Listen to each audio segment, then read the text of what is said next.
right. So a celebrous morning to the respectful guests from the respective organizations and the dear audience.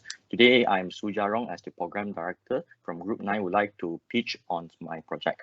So our project title, as stated on the slide, is Volunteering at Orphanage, which is dated on 26 February, starting from 8 a.m. until 1:15 p.m. and it will be held at Pusat Jagaan Beriban Kasih, and we sincerely request the RM 500 funding from UNITEN and also USDIC.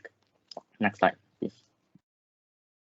So the content of my pitch today are collaborator and benefits, objective of this project, funding and expenses, methods and approaches applied in this project, our target audience for this object, impacts of this project, and ends with committee list. Next slide, please.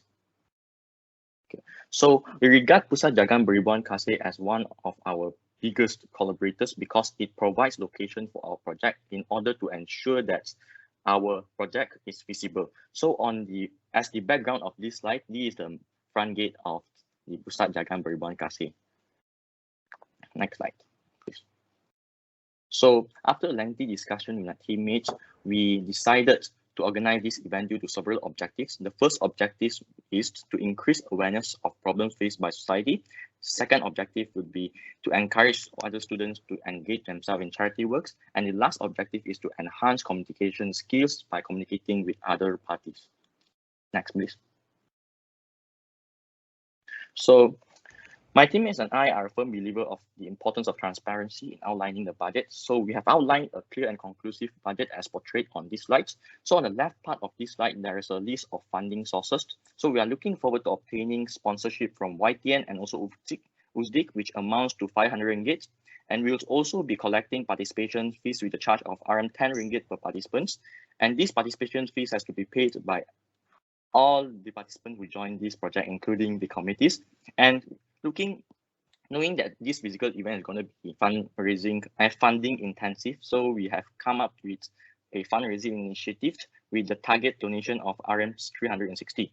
Now we hope on to the right side of the list of expenses. So we would spend a big portion of our funding on purchasing donation items, things, and also equipments to be used during the project. So while for the other expenses, it will be for the participants on that day of event. Next. All right. So in terms of publicity, we will promote our event on social media such as Facebook and also Telegram. So as mentioned in previous slide, we will be having a fundraising initiative, and this initiative will take it to the social media, and we'll also create a Facebook groups designated for this fundraising event. So as for the registration method, we'll use Google Forms to collect the details from the participants, such as student ID, name, and also the receipts of the participation fees transactions. So on the right side of this slide, you can see the poster. This is the poster used for the fundraising. Next slide. Time's up. All right. So last slide. For what it's worth, our target audience are UNITENians and also orphans. Right. So can I one last slide? Next slide. Yeah. So here's a list of committee. So I am the program director, and together with my advisor, respectful advisor, Madam Aslins, and my team members comprise of Vice Program Director, which is Dipti, Secretary, Nick Najwa, Treasurer, Idina Batrisha, Program Bureau, Pala Murugan, and also Promotions Bureau 1. So thank you.